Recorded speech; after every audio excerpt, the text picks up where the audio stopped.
Hello everyone.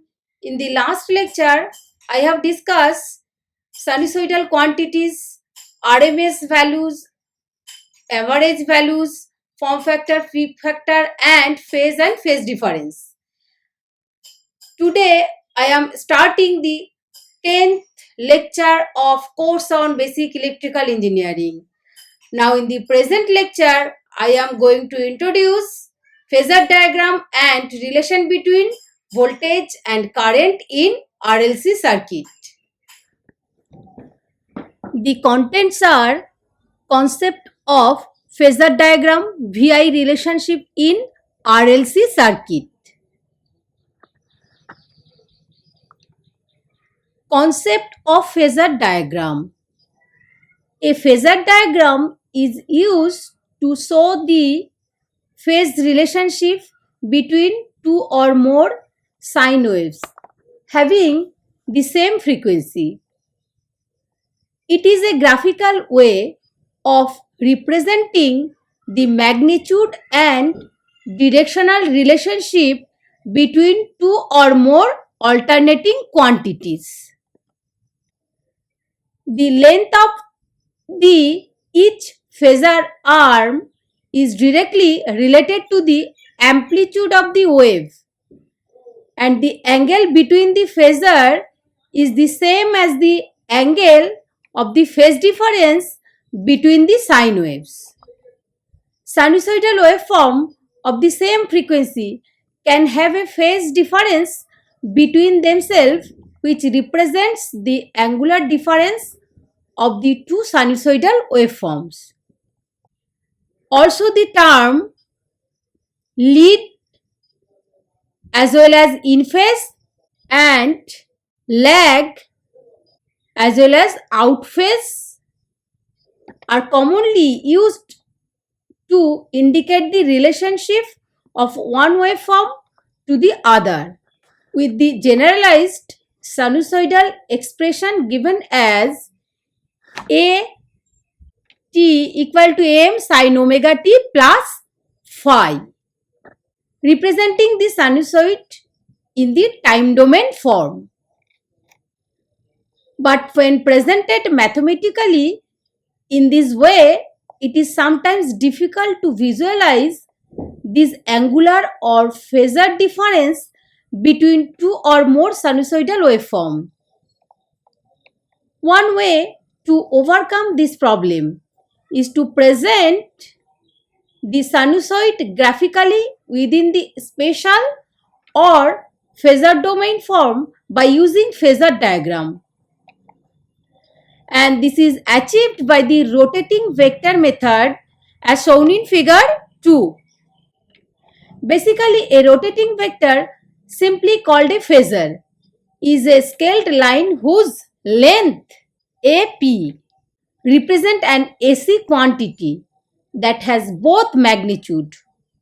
Generally, vectors are assumed to pivot at one end P around a fixed 0 point known as the point of origin, while the arrowed end representing the quantity freely rotates in an anti-clockwise direction at an angular velocity omega of one full revolution for every cycle. This anti-clockwise rotation of the vector is considered to be a positive rotation. Likewise, a clockwise rotation is considered to be a negative rotation. Generally, when constructing a phasor diagram, angular velocity of a sine wave is always assumed to be omega in radian per second. Consider the phasor diagram in figure 2. As the single vector rotates in an anti-clockwise direction, its tip at point A will rotate one complete revolution of 360 degree or 2 pi, representing one complete cycle. When the vector is horizontal, the tip A of the vector represent the angle at 0 degree, 180 degree and at 360 degree. Likewise, when the tip of the vector is vertical, it represents the positive peak value plus am at 90 degree or pi by 2, and the negative peak value minus am at 270 degree or 3 pi by 2. Then the time axis of the waveform represents the angle either in degrees or radians through which the phasor has moved. So we can say that a phasor represents a scaled voltage or current value of a rotating vector which is stationary at some point in the time interval t. And in our example, this is at an angle of 30 degree.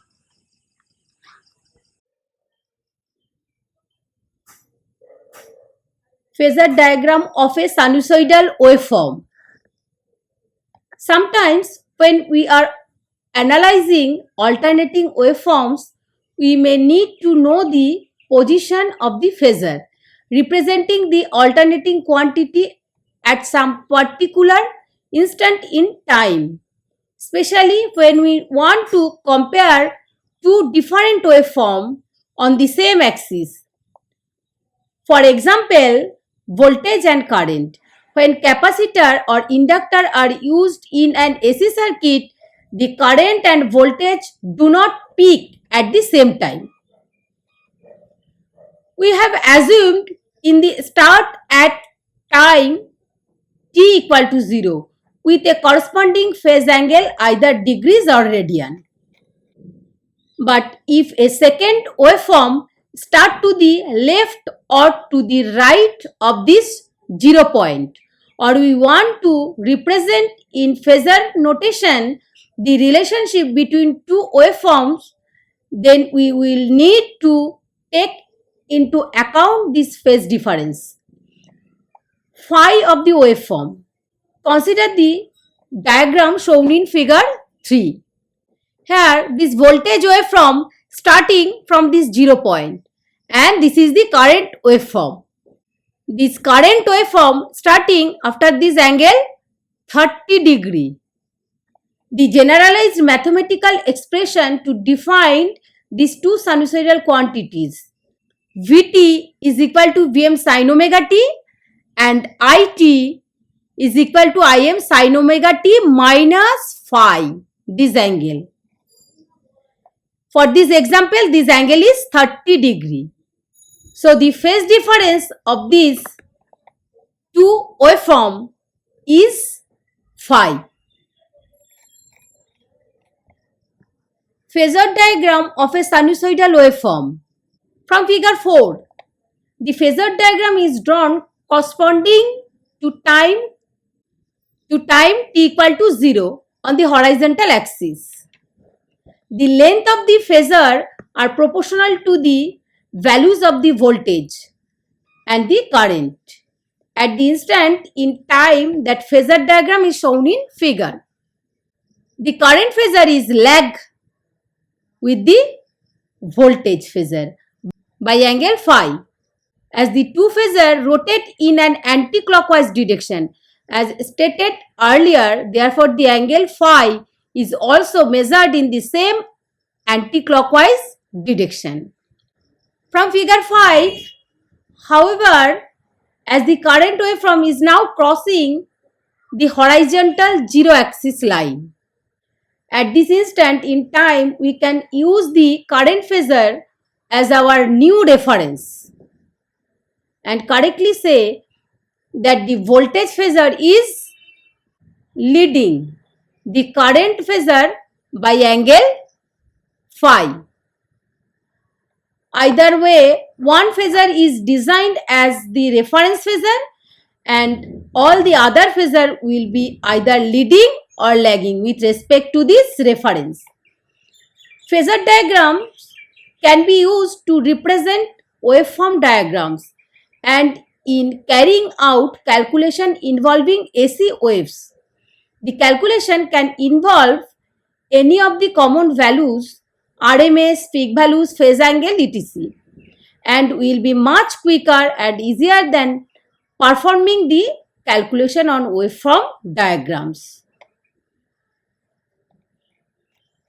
5 rules for drawing phasor diagram. Rule 1. The length of the phasor is directly proportional to the amplitude of the wave depicted. Rule 2. In circuits which have combination of inductance, capacitive and resistance in series, it is customary to draw the phasor representing current horizontally and call this the reference phasor. This is because the current in a series circuit is common to all the components. Rule 3. In parallel circuit where inductance, capacitance and resistance are connected in parallel, the phasor representing the supply voltage is always drawn in the reference direction. This is because in a parallel circuit, it is the supply voltage that is common to all components. Rule 4. The direction of rotation of all phasor is considered to be anti-clockwise. Rule 5. In any one diagram, the same type of value, RMS, peak, etc. is used for all phasor, not a mixture of the values. VI relationship in RLC circuit. At first, we have to introduce inductance, capacitance in electrical circuit. We deal with 3 essential elements in circuit analysis: resistance, capacitance and inductance. Resistance is a static element in the sense voltage Vt versus current relationship is instantaneous. For example, Vt at time t is equal to 2 seconds depends only on It at t times 2 seconds and nothing else. This implies that the resistance does not know what happened in the past. In other words, it does not store any energy, unlike other elements, capacitance and inductance. Here voltage proportional to current and resistance is the proportionality constant. We know that V equal to Vm sin omega t. Then It equal to put where Vm sin omega t. Then we get Vm by R into sin omega t. If omega t is 0, then Vm by R. So this is the maximum current. So we can write Vm by R is Im. Capacitance. We know capacitance stores energy. Unlike in the case of resistance, for a capacitance, Vt versus It relationship and vice versa at any time t depends on the past as they involve differential and integrals. This implies that the capacitance is a dynamic element.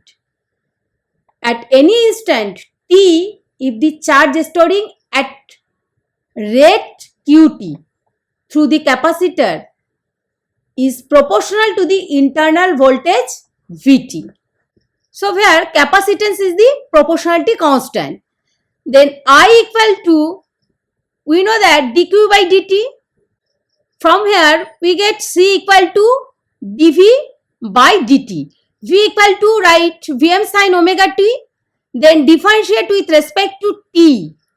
Then omega c Vm cos omega t. Cos omega t equal to write down sin omega t plus 90. If omega t is 0, then sin 90 is maximum. So omega c Vm equal to, we can write maximum current Im. So It equal to Im sin omega t plus 90. We know that I equal to I RMS. So RMS means I maximum by root 2.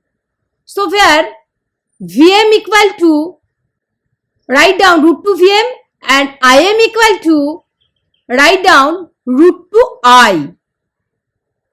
Then V by I equal to 1 by omega C. So this is the capacitive reactance Xc. Inductance. A current generated in a conductor by a changing magnetic field is proportional to the rate of change of magnetic field.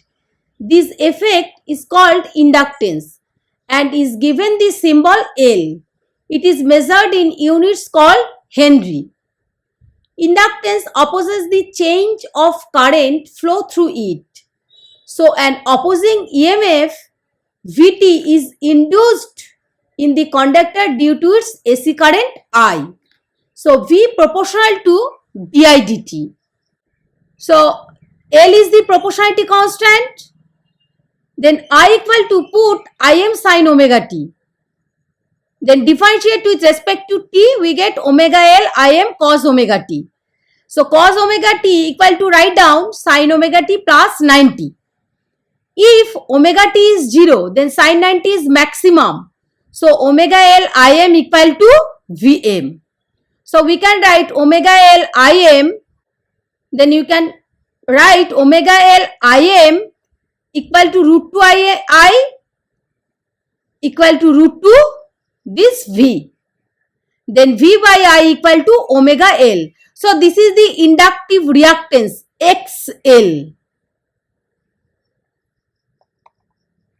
Resistance, inductance and capacitance have very different phase relationship to each other when connected to a sinusoidal alternating supply. So here phasor diagram of fully resistive circuit. Vt equal to Vm sin omega t, It equal to Im sin omega t. That means there is no phase difference. Phase difference is 0. So this figure is IR and we are in phase. Then draw the waveform. So this 0 point and maximum point of both waveform is same. That means VR and IR is the in phase. Phasor diagram of fully inductive circuit. In a pure inductive circuit, the voltage waveform VL leads the current by 90 degree. I equal to Im sin omega t, and we know that V equal to Vm sin omega t plus 90. So this is VL and this is IL. So this 90 degree phase angle difference. So this is VL leads with IL by 90 degree phase difference. Phasor diagram of fully capacitive circuit. In a pure capacitance, the voltage wave from Vc lags the current by 90 degree. Here Vt equal to Vm sin omega t, It equal to Im sin omega t plus 90. So this is I and this is Vc. So Vc is the 90 degree lag with this current. So draw this waveform. This is Vc and this is I. So Vc is the 90 degree lag by this current. 11th lecture is coming soon on combination of RLC circuit in phasor diagram. Please follow the lecture. Thank you.